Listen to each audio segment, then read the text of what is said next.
Bonjour à tous. Alors, nous voilà de retour dans le format hebdomadaire, après le numéro spécial, où Sylvain nous a fait un panorama des 6 mois qui viennent de s'écouler, des 6 mois de guerre. Donc, on revient à l'actualité immédiate.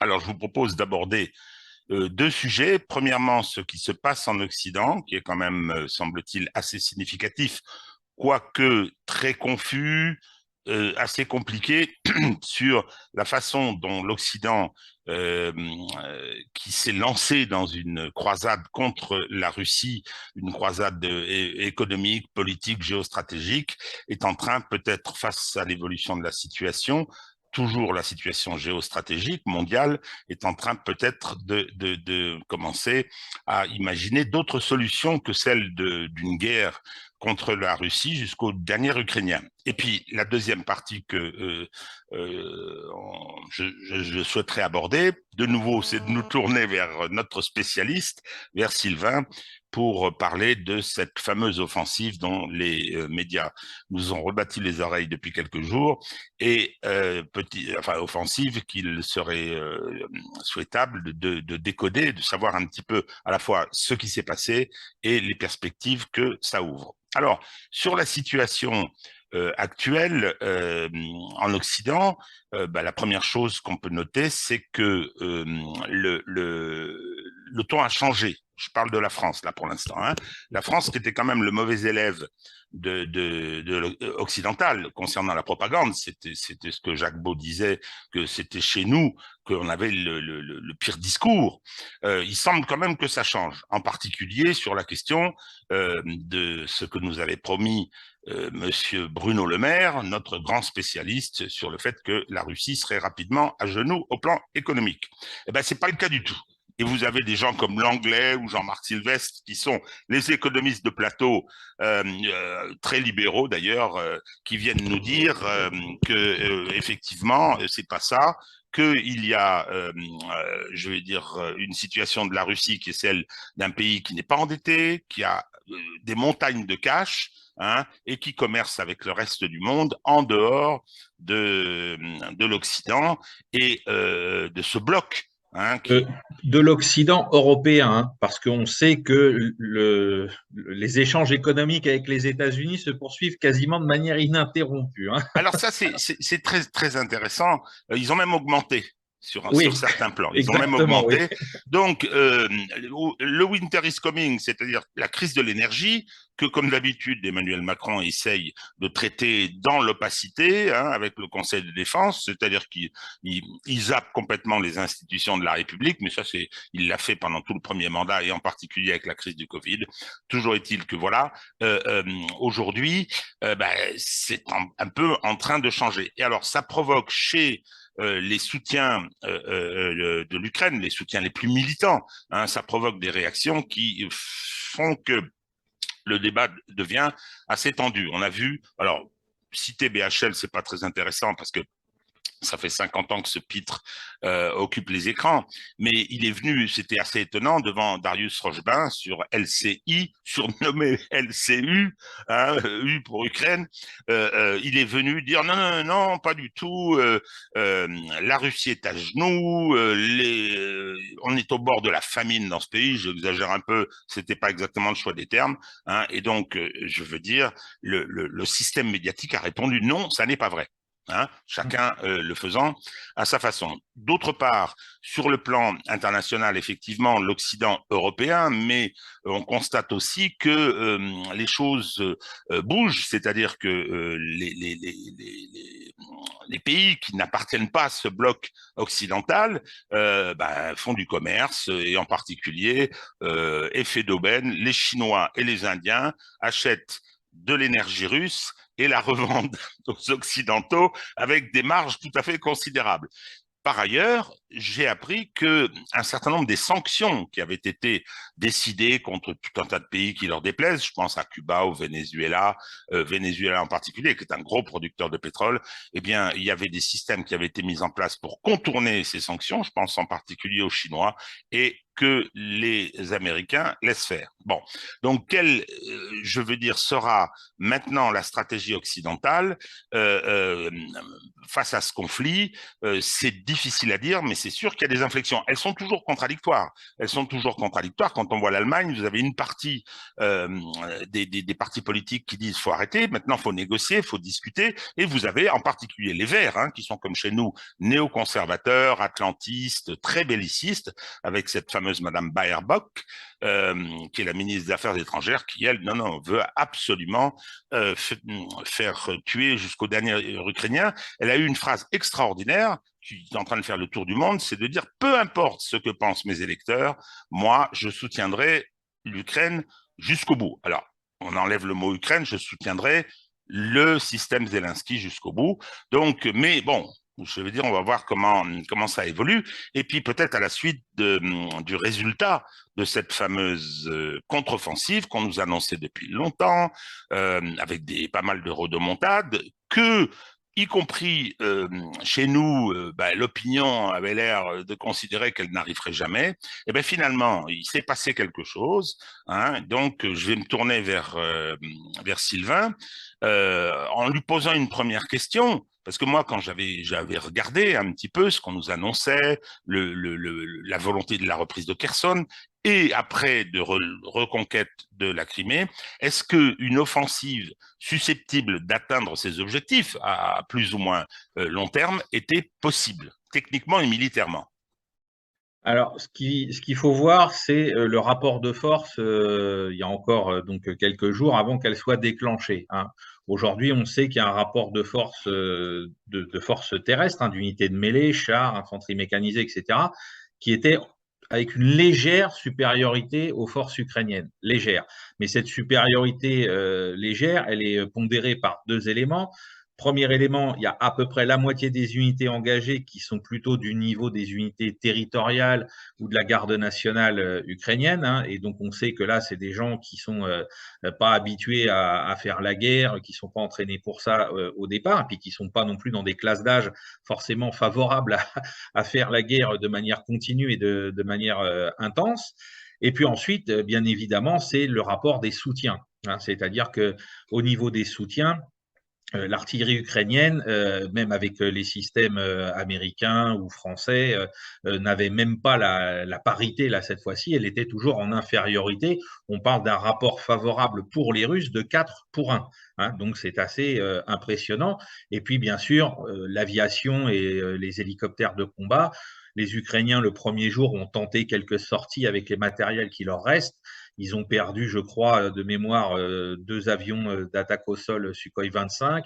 Ils ont perdu un MiG-29 et ils ont perdu quelques hélicoptères Mi-8. Et depuis le premier jour, on n'en a pas revu dans les cieux, ou en tout cas, on n'en a pas fait mention dans les communiqués. Donc, au départ, sur cette zone, on a un rapport de force qui finit par s'équilibrer et qui finit même un petit peu par être dépassé par les appuis russes pour en plus se défendre, c'est toujours plus facile, alors que normalement, on conseille aux assaillants, hein, dans les manuels militaires occidentaux, d'être à 3 contre 1, au pire à 2,5 ou 2 contre 1 quand on n'a pas les moyens. Et là, je pense que si on était à 1,5 contre 1 en faveur des Ukrainiens, c'était vraiment le maximum qu'on puisse faire. Alors, on nous dit que pour tester un peu les défenses russes et les mettre un petit peu dans un choix cornélien de choisir un secteur du front, ils ont voulu attaquer sur un front de plus de 180 km avec ces moyens de parité. Alors, Hein. je t'interromps une seconde, Sylvain, sur la dimension géographique Oui. du site. Hein, la Ah bataille oui, se oui. déroule sur quel site géographique, dans quelles conditions? Donc, on est au sud de Kherson, hein, jusqu'à Krivoy Rog vers l'est. Et donc là, on est sur un terrain, donc le front donc, fait à peu près 180 km, et on a globalement de la steppe, hein, un terrain qui est plat, bon, avec de l'agriculture. Il y a quelques rivières qui viennent couper un peu le terrain. Il y en a une en particulier qui est l'Ingulets, hein, qui descend sur un axe nord-sud pour se jeter dans le Dniepr. Et sur cette rivière, on a effectivement depuis un moment beaucoup de combats sur un secteur en particulier où les Ukrainiens avaient installé une tête de pont. Mais donc, ce qui est frappant par rapport à ça, et alors, ce terrain de steppe avec de l'agriculture est parsemé de quelques localités plus ou moins importantes, hein, mais il n'y a rien de stratégique. Il y a juste deux axes routiers qui descendent sur Kherson et qui, eux, permettent aux Russes d'approvisionner le front. Et bon, ça peut être des objectifs, mais il y a quasiment pas de hauteur, il n'y a pas de points importants sur lesquels on peut s'abriter ou se réfugier. Et puis, il y a très peu de forêts. Il y en a quelques-unes le long de l'Ingulets, mais sinon, enfin, il y a encore des forêts, des bois, mais on n'a pas autre chose que du terrain globalement plat. Donc, autant dire que quand on s'aventure dans cette zone-là, on a intérêt à avoir de la puissance de feu pour écraser l'adversaire, pour progresser en sécurité derrière. Ben justement, tu nous as dit que les Ukrainiens n'en avaient pas ou pas beaucoup, ou ont en tout cas été en état d'infériorité. Donc, moi, ce que je comprends, c'est que, euh, le rapport de force n'était pas favorable, y compris en raison du déséquilibre concernant les appuis, hein, c'est-à-dire aviation, hélicoptères et surtout artillerie, et également que l'endroit n'était pas idéal pour lancer une offensive qui pouvait être couronnée de succès. Mais les stratèges ukrainiens et ceux qui les aident et les soutiennent et les encadrent, c'est-à-dire les Occidentaux et l'OTAN en particulier, devaient le savoir ça. Donc, est-ce qu'il y avait dans le lancement de cette contre-offensive, et c'est pour ça qu'on ne pensait pas qu'elle aurait lieu, parce que elle était au départ probablement vouée à l'échec, hein, en raison de ces facteurs objectifs. Mais est-ce que eux le savaient aussi? Et si c'est le cas, pourquoi ont-ils lancé une offensive qui semble quand même être coûteuse? Alors, il y a deux raisons. La première, elle est politique, toujours, hein. On ne fait pas la guerre pour autre chose que de la politique, on n'arrête pas de le dire. C'est ce qu'on évoquait il y a quelques temps, c'est-à-dire la tenue. Alors, on en parlait par rapport à l'importance pour le côté russe, mais donc, du coup, pour les Ukrainiens, il faut contrer cet avantage potentiel, c'est-à-dire qu'il faut empêcher que la région de Kherson et de Zaporozhye, hein, les deux oblasts, basculent dans le giron officiel de la Fédération de Russie par le biais des référendums qui sont annoncés pour maintenant dans une quinzaine de jours, hein. Enfin, à Zaporozhye, ils n'ont pas encore donné la date, hein, si j'ai bien suivi l'actualité ces derniers jours. Pour Kherson, on sait qu'elle est fixée au 11 septembre, hein, c'est pas compliqué comme date, on peut s'en souvenir assez facilement. Et donc, pour les Ukrainiens, il est évident qu'il fallait faire quelque chose dans ce secteur-là pour montrer qu'on voulait le reconquérir, qu'il était légitimement considéré par le pouvoir comme un territoire ukrainien à 100% et qu'on ne pouvait pas l'abandonner aux forces russes et à leurs alliés locaux, puisqu'on sait qu'il y a une partie de la population qui a accueilli assez favorablement les Russes dans ce secteur. Donc, devant cette obligation politique, il a fallu, alors effectivement, on a vu à mesure que l'été passait, des effets d'annonce, il va y avoir cette offensive, etc., etc. Et puis finalement, on attend la toute fin de l'été.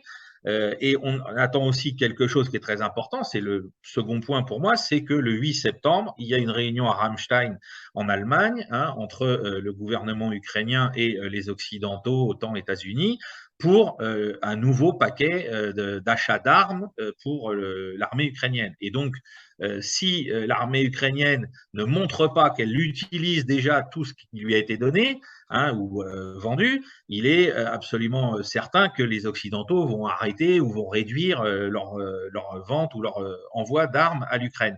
Donc, malheureusement, prisonnier de ces deux contingences, l'état-major ukrainien a dû obéir aux ordres politiques du gouvernement, parce qu'aujourd'hui, on voit dans la presse occidentale, hein, il y a eu un article hier dans le Evening Standard où on nous explique que l'objectif de cette opération est d'abord symbolique avant d'être militaire. Et quand on voit sur le terrain les résultats, bah effectivement, il est d'abord plus symbolique qu'autre chose, puisque les gains qui ont été obtenus sont ridicules, hein. On parle de quelques kilomètres, de quelques villages perdus de moins de 500 âmes, hein, et à aucun moment le système défensif global des troupes russes a été ébranlé au point qu'il y aurait une retraite ou ce genre de choses. Donc, c'est assez terrible, hein, parce que les unités ukrainiennes s'y sont cassées les dents. On a vu les fameux chars T-72 modernisés polonais qui avaient été envoyés au printemps dernier par la Pologne être engagés. Ils ont subi le même sort que leurs homologues russes au cours des premières semaines de l'offensive, hein, au mois de février-mars. On verra si les experts occidentaux se gargarisent de la même manière de leur destruction. Hein, moi, j'attends ça avec une certaine impatience, notamment notre journaliste préféré de Libération, hein, si elle nous explique ah non, le T-72, vraiment, c'est un char qui est dépassé. Bah oui, madame, on le savait, mais quand c'est les Ukrainiens qui l'utilisent, on n'a pas encore vu la même dialectique se développer. On va voir ce qui va se passer. Donc là, c'est assez terrible parce que je pense que même dans cette optique-là, les Ukrainiens auraient mieux fait de masser tous leurs moyens sur 2 axes d'attaque maximum, alors que là, on en a jusqu'à 5 hein, sur les 180 km. Alors on nous dit oui, mais c'était pour tromper les Russes, etc. Bon, il est quasiment aujourd'hui impossible de tromper une armée sur des axes d'attaque sur un front comme celui-là avec les moyens de détection qu'on a et surtout sur un terrain qui est dépourvu de forêt dans lesquels on pourrait éventuellement se dissimuler. Donc voilà, c'est terrible parce que les pertes semblent assez importantes. Hein. Les Russes disent que à la date d'hier, on avait dépassé les 2000 morts, donc ça signifierait qu'on a dépassé les 5000 blessés derrière. Enfin, c'est terrifiant. On a vu sur les réseaux Telegram, y compris ukrainiens, des fils pour faire des dons du sang à Nikolaïev, à Odessa, et on a vu des témoignages de chirurgiens civils qui disent qu'ils ont vu arriver un raz-de-marée de blessés auxquels ils ne s'attendaient pas. Bref, voilà, et les derniers outils donnés, notamment en termes de chars et en termes de véhicules d'infanterie, enfin véhicules blindés d'infanterie, ont été sérieusement entamés. On doit quand même constater que bon, s'il était 72, il y en a des deux côtés. On a vu quand même sur certaines photos, certaines vidéos, des fantassins ukrainiens montés à l'assaut avec des M113 américains hein, d'origine qui ont vu pour la première fois le champ de bataille dans les années, enfin fin des années 60 au Vietnam. Hein. Donc c'est des matériels qui ont plus de 50 ans et ils ont osé les déployer sur le champ de bataille pour soutenir leur assaut. Alors, si un T-72 résiste mal à un missile anti-char, ça, c'est même pas la peine d'en parler. Hein, c'est une boîte de conserve et si les soldats sont à l'intérieur, il n'y a aucune chance qu'il y ait le moindre survivant. Et voilà avec quoi ils ont attaqué, entre Alors, autres. le constat, le bilan à ce stade, hein, si tant est que l'offensive soit terminée, est-ce que tu vas nous en dire un mot? Bon, ben, elle a échoué, semble-t-il. Hein, je veux dire. Alors, sur la communication, y compris sur les bilans et les pertes, c'est toujours très compliqué, parce que on a des deux côtés, ce qui est logique. Hein, il y a une dimension de propagande dans leur communication, mais il semble quand même hein, qu'il y a des observateurs qui sont des observateurs neutres, hein, Oui. y compris surtout du côté anglo-saxon, qui sont très pessimistes hein, sur la nature de ce bilan, qui est assez terrible. Et il semble bien que, je veux dire, on a envoyé les malheureux Ukrainiens, garde nationale et troupes territoriales, au hachoir, quoi. C'est un peu épouvantable. On va en dire un mot justement de ça.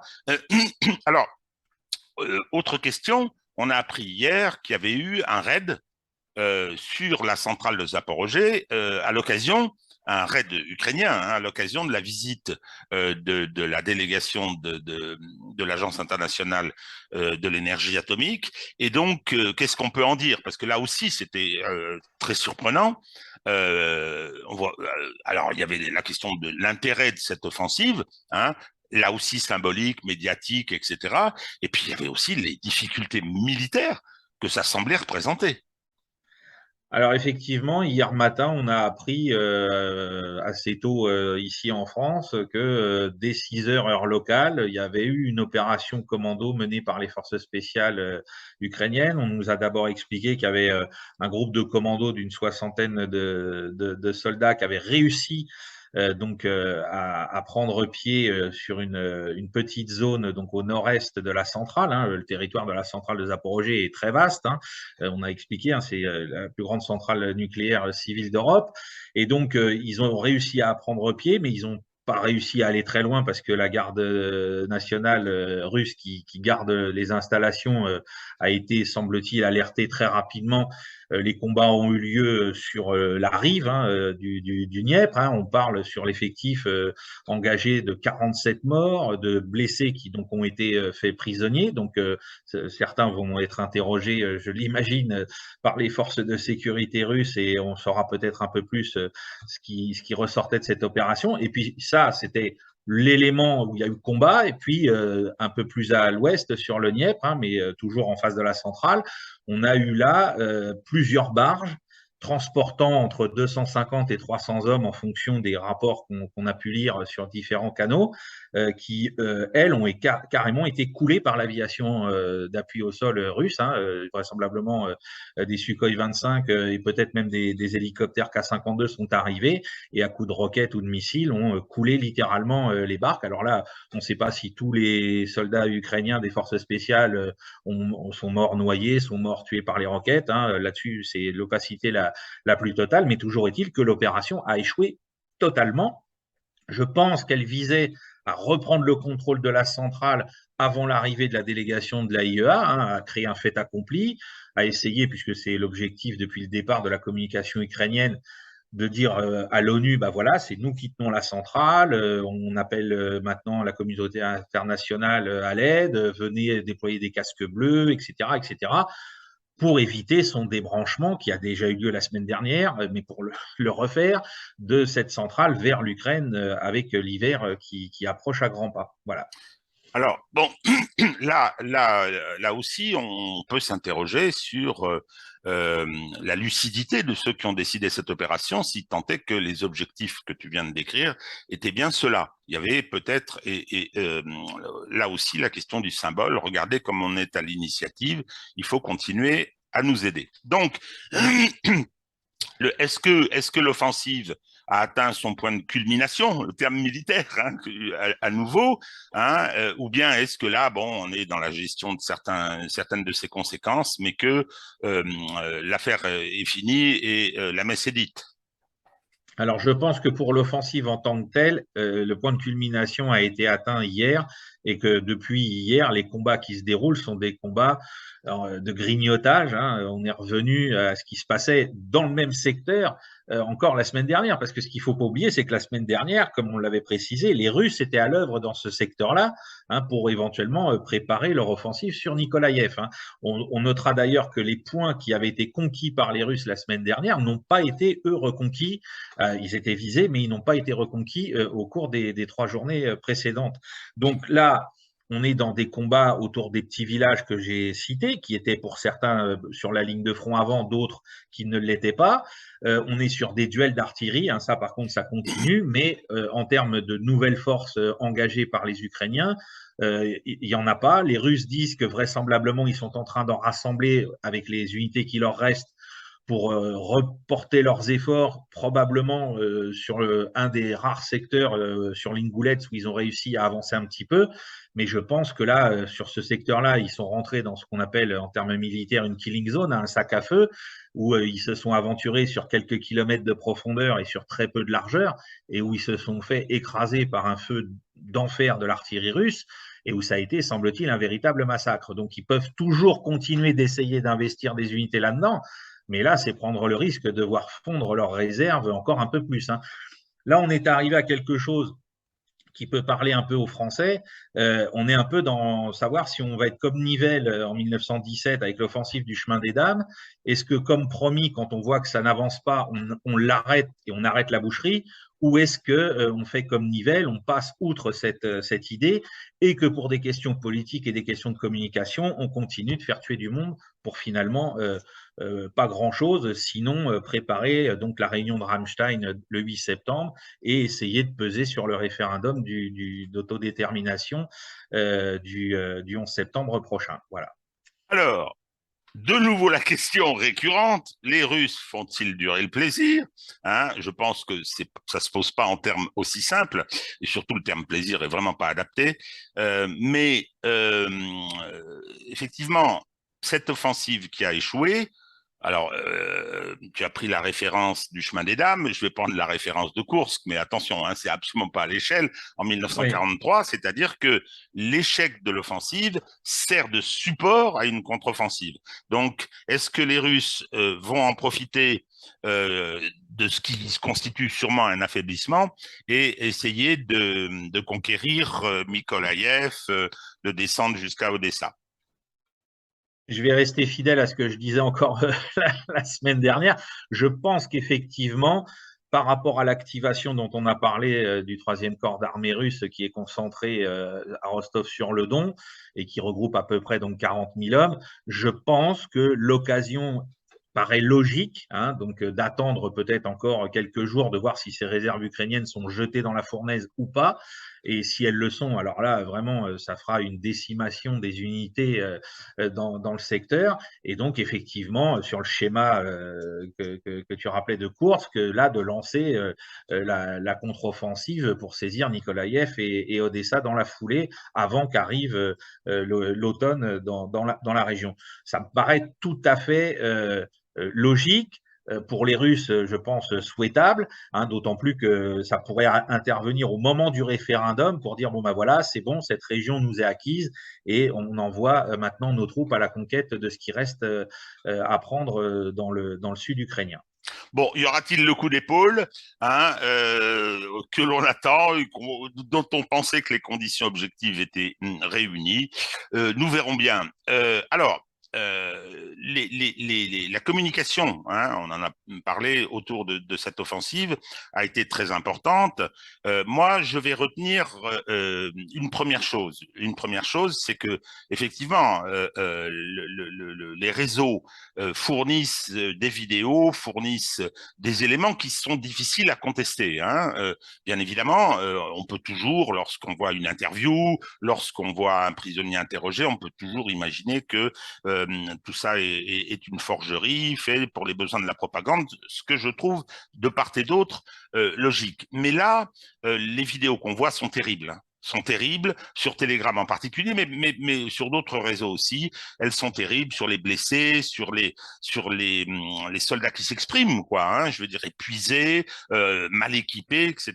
Il y a un côté tragique, assez formidable pour l'Ukraine qui subit cette guerre depuis maintenant 6 mois et qui a payé un très lourd tribut, je pense, militaire, moins civil, mais un très lourd tribut militaire à ce qui s'est passé. Et donc, c'est la raison pour laquelle il y a un certain nombre des informations qui nous arrivent qui sont assez déplaisantes.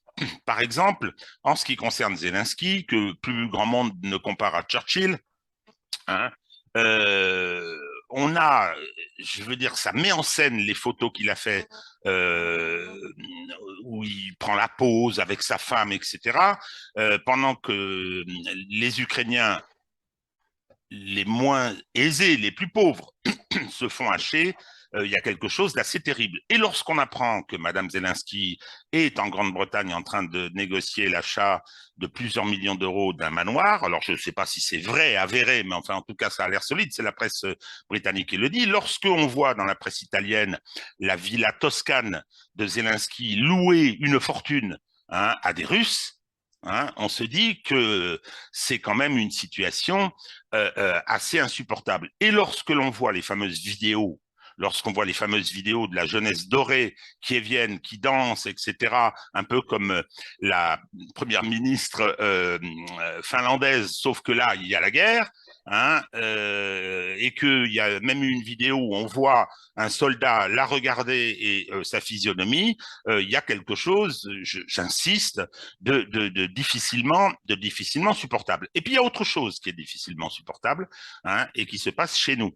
C'est-à-dire ceux qui acclament cette offensive, hein, reconnaissent qu'elle ne va pas aboutir à des objectifs stratégiques, mais que ça permet aux Ukrainiens d'être à l'initiative, ça permet symboliquement de montrer que l'Ukraine se bat, etc. Donc une grande générosité avec le sang des autres. Alors là, excusez-moi, ça c'est quelque chose que je supporte assez mal, hein, probablement pour des raisons culturelles et familiales, hein, parce que Justement, les générations précédentes, moi j'y ai échappé, tant mieux pour moi, hein, on avait pris ces risques.